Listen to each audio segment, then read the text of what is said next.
welcome back Randy Bachman, and we welcome in for the first time Fred Turner of Bachman Turner Overdrive. Good morning, gentlemen.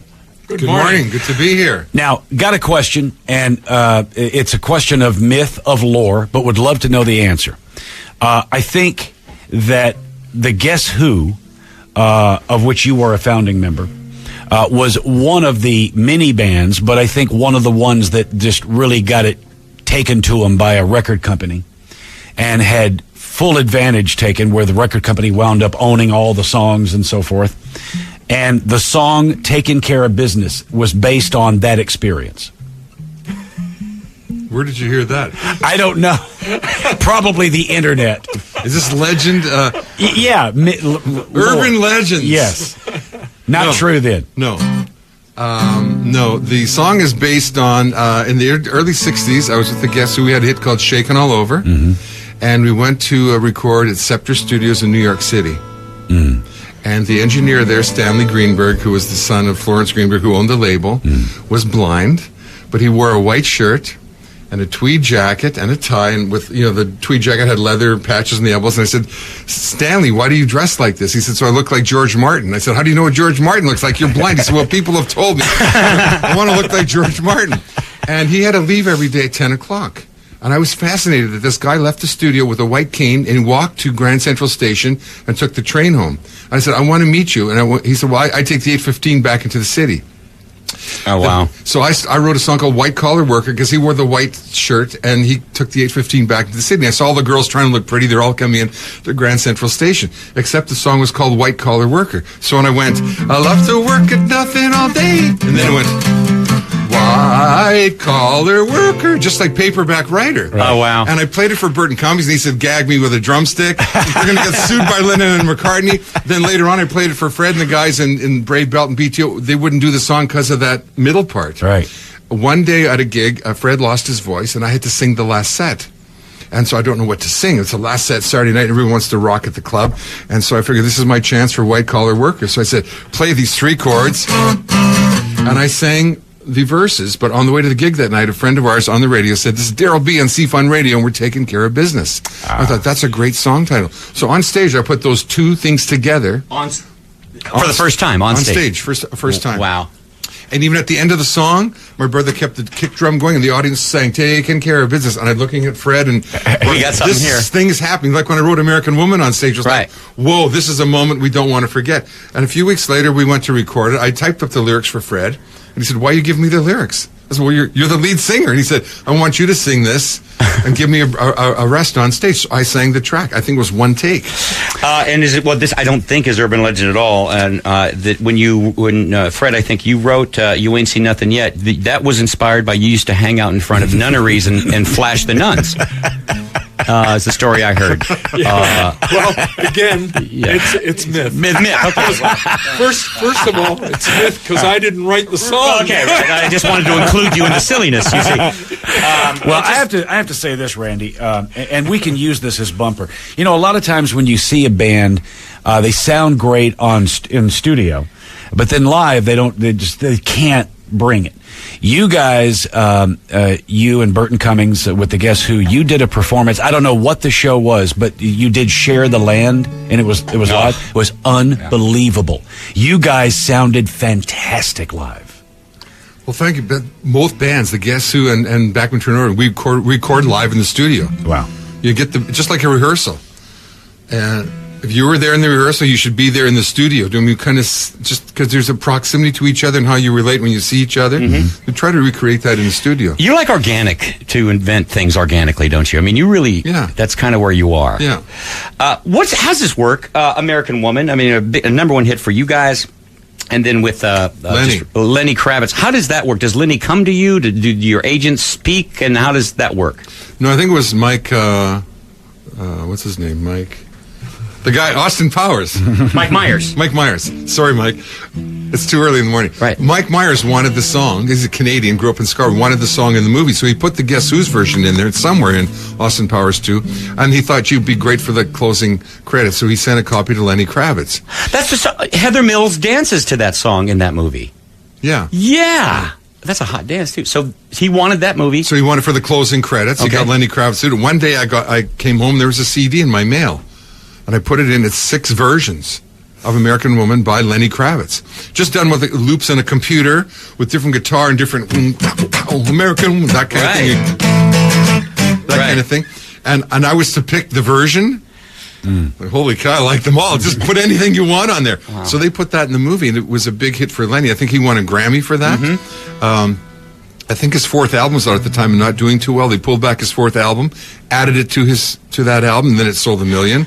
Then it was on his greatest hits that came out after that. So it was massive. And without getting into too much details, really none of our business, but you did make some cash on that, right? I mean, you get paid for that. Yeah, as a songwriter, you get paid, and as it played on the radio, you get paid. And great. So mailbox money coming. Oh, yeah. All right, now Randy and Fred turned to us today. Basically, this is new material, is it not? Yes. Oh, yeah. Bachman and Turner, Overdrive couldn't come. Bachman and Turner have a new record. It's called Bachman and Turner. Wasn't that brilliant? How many weeks did it take? Well, it took a lot of weeks. Yeah. You know, we tried another name. We had fans on the email sending us names like Bachman Turner Afterburner. All right. Things like that, and it just didn't seem right. Is it Bachman or Bachman? Yes. Well, what do you say? I say this is Randy Bachman from Bachman and Turner. Oh, wow. Not too I confusing mean, one's at all. Canadian, one's American. It's like Datsun and Dotson and Falcon and Falcon. Right. All right, now, this is interesting in that here it is, it's 2010. Fred, you basically left the music business in the 90s because of your passion for cars. Actually, 2004. Okay, so what passion, what cars, what NASCAR, just a hobby? No, just a hobby. I got hooked on Corvettes when I was 15 years old, and never got away from it. It never passed away. So I like to tear them apart and try and put them back together again. Being a musician, what's your pride and joy? It's my '57 Vet. Oh, what color? It's red and white. And did you like restore it from ground up or work on it? Right now, it's sitting off the frame and the front end's being replaced. And well, when you finish it, can I have it? No. Thanks. It's fantastic. Is it? When you look at it, you go, this is what you remember as the Vet. Yeah. You know, Our guests today are Randy Bachman and Fred Turner. We'll get business done. If you have any questions for these gentlemen, 1-800-955-5567. It is the Mark and Brian radio program. The Mark and Brian radio program, guests today, Randy Bachman, Fred Turner.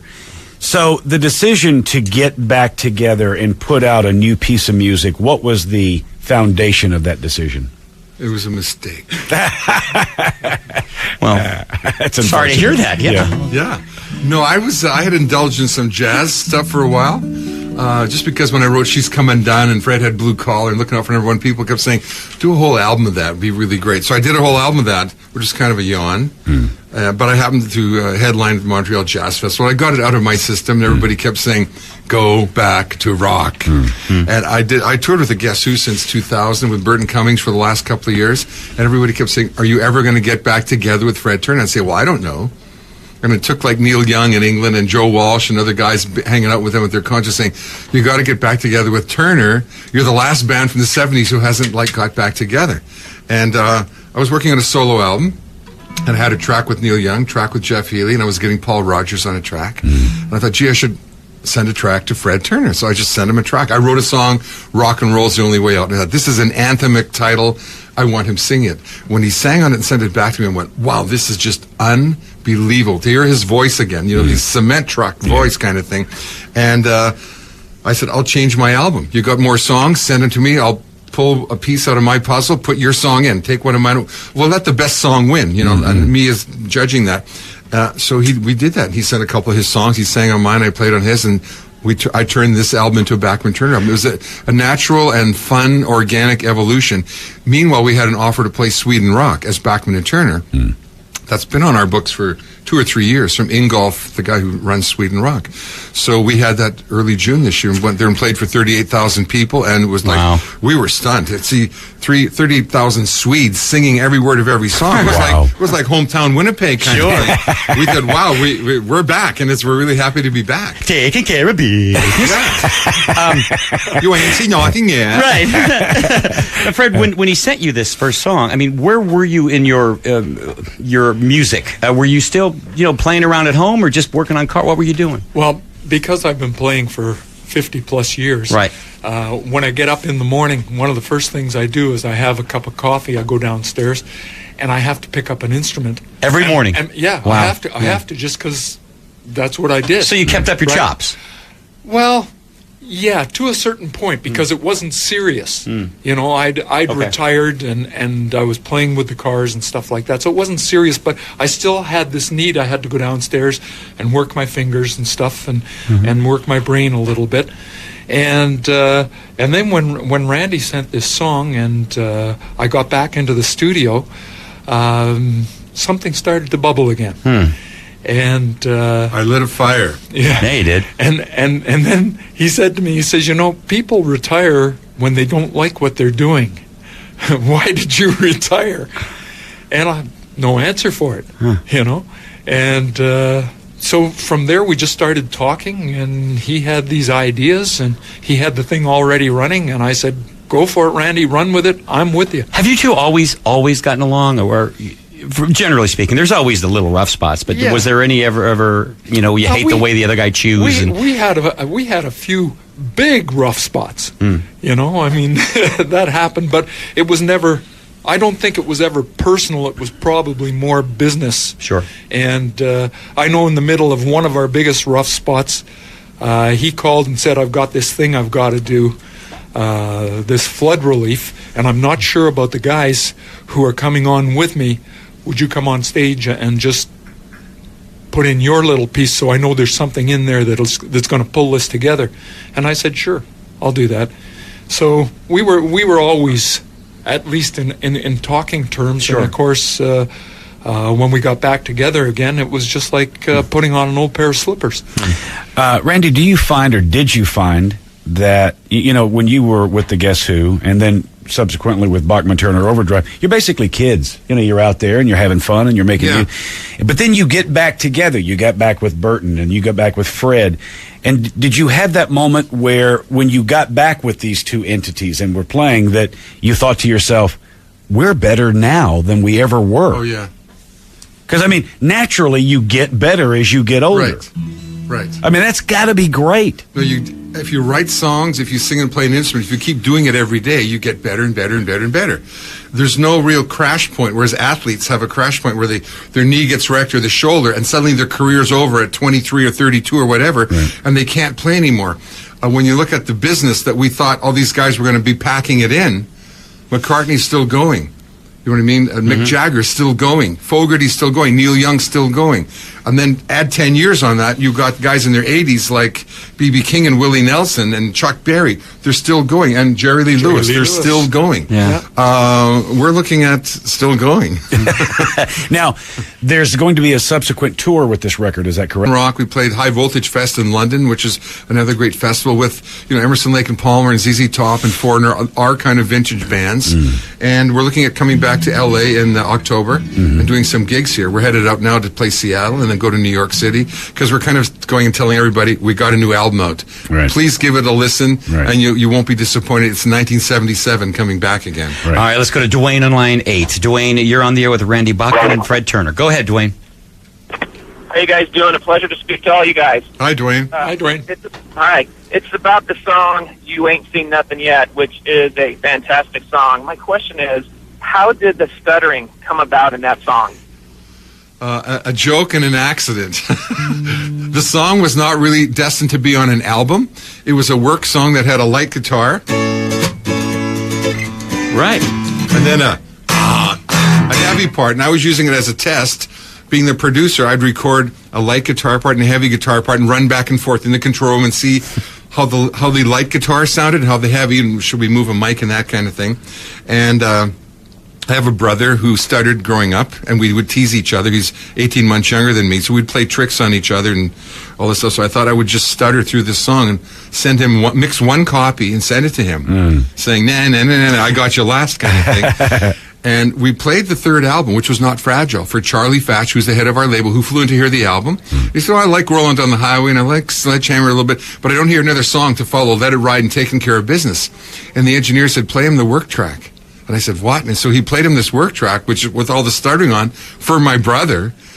Wow. And he said, that's a hit. And I said, you're crazy. He said, no, listen, I discovered, and he went through a list of, I discovered Tennessee Waltz for Patti Page, Hey Baby for Bruce Chanel, Maggie May for Rod Stewart. Believe me, this is a hit.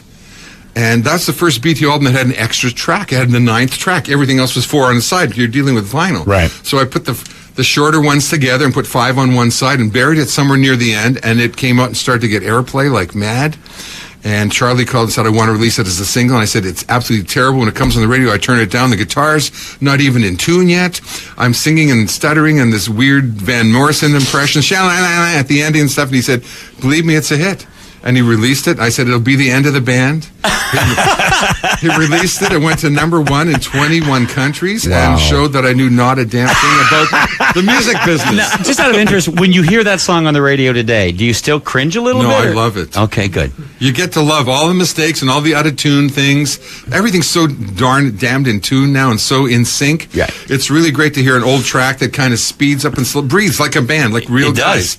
And it's good to hear some Neil Young vocals in there. They're a little flat and sharp and offbeat and stuff. That album you just described, with this song on it, all those hits. What can you kind of go through the order of which song came hit first, and then second and third, and on that album? Yeah, on that album. Well, the first was Fred Turner going.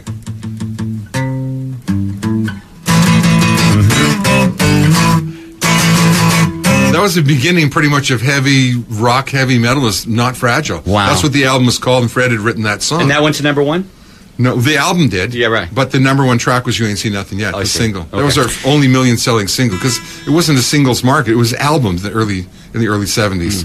Well, like everything, and I always ask this question, the music business has changed drastically. The day when we would go to the record store and buy the album, put it on the turntable, and read the liner notes as we listen to it. It's all digital now, MP3 and your iPod and the iTunes store and so forth.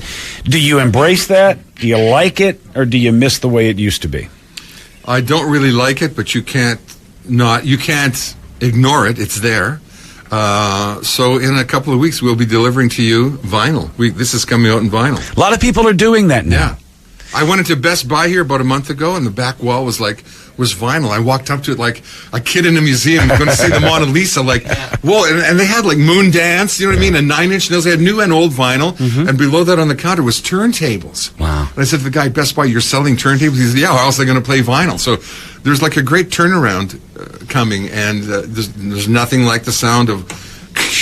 Yeah. And when you put that on. Your body gets ready for the anticipation. The minute the record hits, a second later, you're going to be hit with a great song. Right. Now, the guys are in promoting the new record, Bachman and Turner. And back in the Guess Who days, you guys were recording to tape. What are you recording on now? Apples. Pro Tools. Apple's Pro Tools, which is kind of the new tape. Yeah. But before I go into that, I always hit tape. I've got these old Revox and Studer tape recorders. So if you hit that with drums and your guitar and then put it, you're almost using it like a foot pedal. Right. The vocals, everything going through that. I've got a stack of old gear from the 70s. That was all the BTO sound. The old Uri compressors, 1176s, and the old EMT 250, reverbs and things like that. That's what made this album sound like a 70s album, was all the old gear I had. And guitars like this from the 50s, and can I have that? Sure, what the heck? I got to give him something he's going to keep asking. Play a song every day for the next 4 years of ours, and you can have this guitar. All right. Yeah. Well, boys, thank you so much for your time. Thank you, guys. You are legends. Yeah, you are legends, both of you. Legends meet legends. You ought to have a morning show called Legends Meet Legends. Or you already do. Thank you, boys. Thank you. We'll get business done and get back. It's the Mark and Brian radio program.